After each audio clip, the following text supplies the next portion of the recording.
The idea that men don't feel emotions is incorrect. We feel emotions. I would actually argue we feel emotions with certain emotions stronger than women. I would argue that we feel heartbreak stronger than women.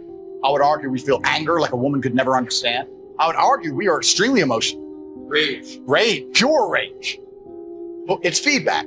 So when you get the feedback, it's all about how you internalize it and how you process it, right? It's having, stoicism's not feeling emotions. It's feeling the emotion and going, okay, why is this happening? How much does this really matter? What's the most intelligent move on the chessboard? Chess is a fantastic game because in the game of chess, there's no luck. If you lose, no matter how well you played, if you lose, at some point you made a mistake. Even if it's the most minor mistake, you made a mistake. So you learn to understand that no matter what happens to you, if you lose a scenario, you made a mistake. Maybe it's a tiny one. Maybe it was 2 years ago, whatever, but you made a mistake. And you learn absolute and utter accountability for yourself. And that mentality is extremely powerful to apply to all things in life.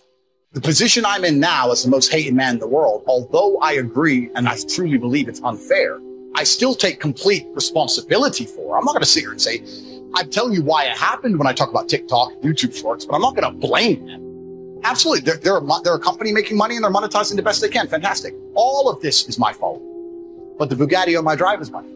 And the yacht is my fault. Private jet's my fault. So it's all my fault. So I take the good with the bad. I take all responsibility for absolutely everything, including if a woman leaves me, if a woman stays, if I end up heartbroken, if I end up filled with rage, I take responsibility for that. If something happens to me that makes me enraged, I will take responsibility. Why has this happened to me? Why do I feel this way? How did I end up in this position? This one we've heard since we were small, I'm sure. In fact, we've probably heard it so often we could quote it.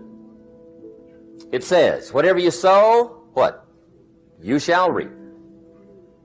Here's my first suggestion on the law of sowing and reaping. Don't try to beat it. You might as well try sitting on the sun in the morning. Keep it from coming up. You'll have better luck. Whatever you reap is what you've sown. If you don't like the crop, who do you look up? Answer, whoever planted it. And where do you find who planted your crop? Answer, in the mirror. That's where you go. And if necessary, you say, a few skinny carrots? Where were you last spring? Asleep? Let me give you 7 key points to the law of sowing and reaping. Number 1, the law of sowing and reaping is negative, which simply means if you sow bad, you reap bad. If you plant thistle seeds, you don't get pumpkins. John says, how come no pumpkins? Come on, John. Now here's number 2. The law is positive. If you plant pumpkin seeds, you don't get thistles. Mother Nature won't pull tricks on you over in the corner snickering and pushing you thistles and you planting pumpkin seeds. She won't do that. Now here's number 3. See, you do not reap what you sow, but rather you always reap much more than what you sow. You don't get back what you put out. You get back much more. On the negative side, it said, if you sow to the wind, you reap the whirlwind. There's one thing better than the truth, and that's the whole truth. And here's part of the whole truth of the law of sowing and reaping. You could lose. There are times when you just lose, no matter what you do. It's that kind of planet. The farmer plants his crop in the spring, takes care of it all summer, works 10, 12 hours a day, is an honorable man. But the day before he sends the combines into the field, a hailstorm comes along and beats it all in the ground, which means you lose. It's just that kind of planet. Sometimes it's going to hail on your crop, so you got to get ready for that or you will be naive. And don't press me why. I was not in on some of the original decisions here, so I don't know how it got set up. But now here's number 7. And it goes like this. It's just another way to quote the same law. If you don't sow, what? You don't reap. You don't even have a chance. Get you some sowing going. And remember, you've got plenty of time. Some people spend enough TV time to make a fortune. Well, the average television is on in this country in every household 7 hours a day. I asked a guy one time what his TV cost. He said about $450. I said, you forgot to look at the price tag. I said, that television costs you, in my opinion, at least $12,000 a year. Owning it's cheap. Watching it is what's expensive.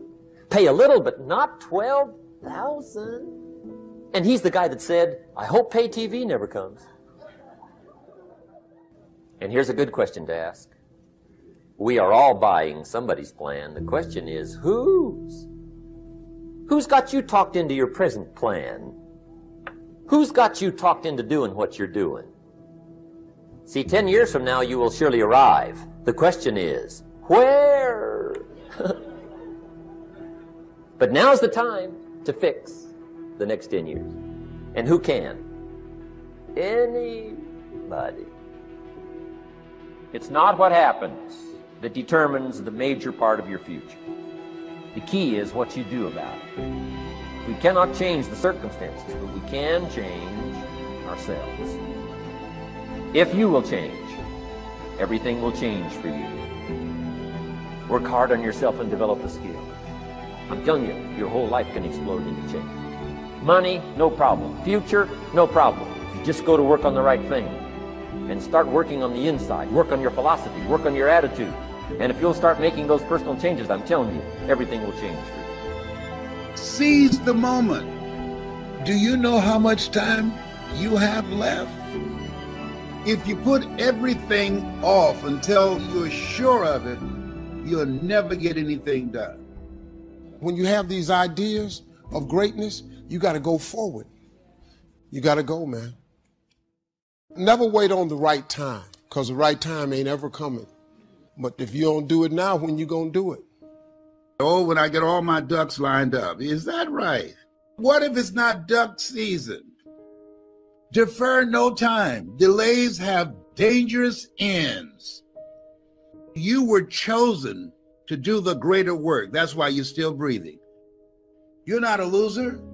You're a winner. You were born to win. You came here winning. I'm not going to be among those who just watch and say, isn't this awful? Your people are feeling hopeless, powerless, that they have no control over what's going on with them. But you do. When life has knocked you down and slapped you around, in order for you to get back up, you got to be hungry to win. Life demands that you pick up the pace. If you don't pick up the pace, you're going to be left behind. You don't want to waste any time. You don't want to join the masses. The masses are home finding out what's next on Netflix. Who has the time to do that? You only want to listen to people that have done what you want to do and have more experience, people that's going in the direction of where you want to go. There's no time to be around people who are negative. That's going to rub off on you. You want to get out of line. You want to jump out of line today if you want to make it. You want to live a life that will outlive you. I don't have time to be looking at no Netflix. When you're hungry to win, you make decisions that your future self will say, I'm glad you made that decision. Thank you. People that are hungry to win are rethinking their lives, and we shouldn't be playing either. Pray as if everything depends upon God, but work as if everything depends upon you. Nothing works if you don't work. You got to take better care of yourself. You got to intensify the effort. Don't just surrender. You got to keep it moving. Every man understands you shouldn't be complaining about things you cannot change. You have to play the cards you're dealt. To be born a certain height and then to sit there and go, what do I do? Well, I'll tell you what you do. You become the best version of yourself, just like everyone else does. Nothing about the height is in and of itself enough value for me to be a valuable man. As a man, you build your value. You are born with the cards you're dealt. Sure, it'd be ideal. Look, I'd love to be 7 foot tall. I'm not. So it's the same argument. If you're 5'2", you need to become rich, strong, and funny, and charismatic, and interesting, and witty. If you're 6'4", you need to become rich, strong, well-connected. It's the same game. So to sit there and complain about it is asinine. Email me their long lists of all the bad things that happened to them, and I reply, fantastic. You are so lucky. You have all the building blocks to become the exact kind of man you want to be. If none of this shit happened to you, when something else bad happens to you later, you wouldn't be able to deal with it. Fantastic. Bad things happened to Batman. They killed his parents. Do you understand? That's why he's Batman. You've just told me you have the building blocks. You might become top G when I retire. What are you complaining about? He goes, well, what do I do? I said, you need to work. Take all that trauma. If you're truly heartbroken, my friend, and we've all been there as men, if you're truly heartbroken, you can't sleep. That means you're gonna get in fantastic shape. You better hit the gym. You have nothing else to do. Stop watching YouTube. Stop emailing me. I want pictures of you in the gym. Get to fucking work. Heartbreak's a fantastic motivator, as is depression, as is sadness. Great. Look at what's pissing you off and make sure it never happens again. If you were jacked and rich as fuck, she probably wouldn't have left your ass.